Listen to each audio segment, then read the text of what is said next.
Loin des comptes Instagram qui vendent des voyages paradisiaques à l'autre bout du monde, Karine Viard a décidé de parler sans filtre de ses dernières vacances avec son mari, Manuel Herrero. L'actrice partie à plusieurs milliers de kilomètres de la France a connu des moments pas vraiment glamour pendant le voyage et elle n'hésite pas à en parler ouvertement. La fin d'année de Karine Viard a été chahutée par un séjour au ski qui tourne mal alors qu'elle se trouvait à l'événement Les Arcs Film Festival, en Savoie. Et hop, un traumatisme crânien après un de ski. Ça s'appelle le talent. A-t-elle écrit en légende d'une vidéo sur Instagram où on peut voir la comédienne de 58 ans allongée dans une civière.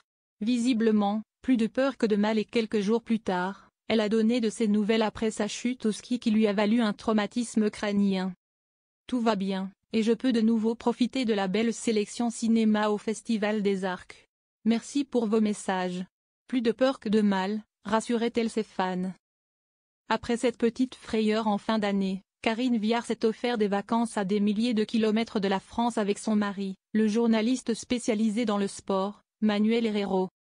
En ce mois de janvier, pour échapper à la grisaille parisienne, les deux tourtereaux ont décidé de s'envoler en direction du Nicaragua, un pays d'Amérique centrale situé à près de 9000 km de la France. Sur son compte Instagram, où elle est suivie par plus de 130 000 abonnés, l'actrice qui a annoncé la mort de sa mère à l'âge de 86 ans a partagé plusieurs photos de ce beau et exotique voyage à deux dans un pays assez peu connu.